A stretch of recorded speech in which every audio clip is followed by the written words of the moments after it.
So back in late 2023, NPM, the massive JavaScript package registry we all use, ruled out a really big security overhaul. The whole point was to fight back against these nasty supply chain attacks. It was a huge step forward, for sure. But it leaves one big question hanging in the air. And that question is, are your projects really, truly safe? That's what we're going to break down today. We're going to look at what NPM actually fixed, what loopholes are still kicking around, and what the future of package security could even look like. All right, let's dive in. First things first, let's get on the same page. The threat we're talking about here is a software supply chain attack. Now, this isn't where an attacker hits you directly. Oh no, it's much sneakier than that. Instead, they inject malicious code into a package that you trust, a package you depend on. So when you install or update it, you unknowingly pull their malware right into your project. It's a really clever and incredibly dangerous way to get in. Okay, so to understand the solution, we've got to first understand the original problem. And for years, NPM had a pretty fundamental vulnerability in the way it handled authentication for developers. The issue was all about these things called classic tokens. Now, you can think of one of these tokens as a master key to a developer's entire kingdom of packages. And the scary part? This key never expired, and it could unlock every single door. So if a hacker got their hands on just one of these keys, they could publish malicious versions of any package that developer maintained, and nobody would be the wiser until it was way too late. This is exactly how we got those notorious attacks, like Shai Hulud and the compromise of super popular packages like Chalk.js. Right, so in response to all these attacks, NPM finally decided it was time to change the locks. They rolled out a really significant overhaul, and the whole point was to make that old master key totally obsolete. And here's a really clear look at the before and after. On the left, you've got the old way, those permanent high-risk classic tokens. But on the right, you see the new way, session tokens.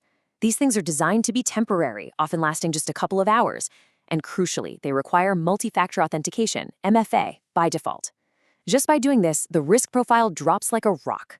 So the solution really came in two main parts. First, NPM just hit the reset button. They revoked all the old classic tokens and made these new, much safer session tokens the default. Then, for automated systems, like your CI/CD pipelines, they started pushing a method called OIDC publishing.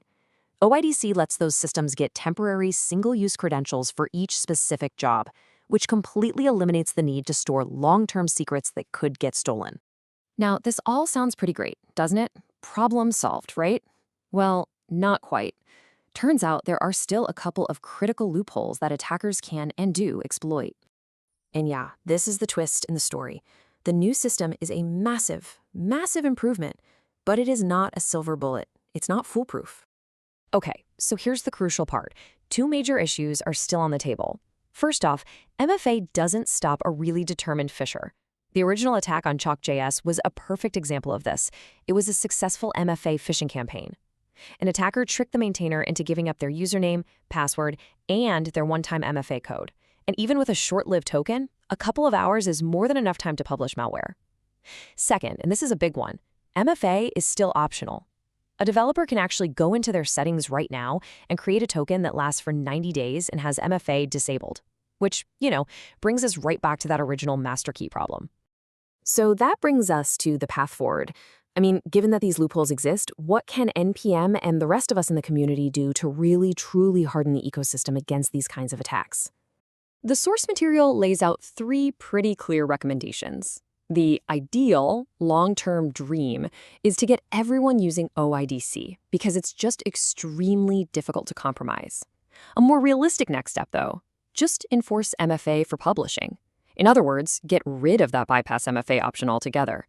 And at the absolute minimum, NPM could add some metadata to packages so that you, the developer, can actually see if a version was published securely or not.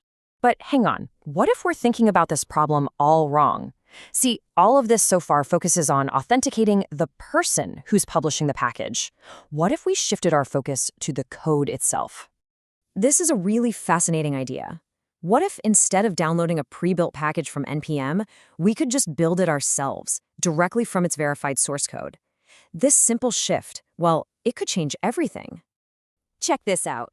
An analysis of past malicious packages found that in a whopping 98.5% of cases, the malware was only in the final package that got published to NPM.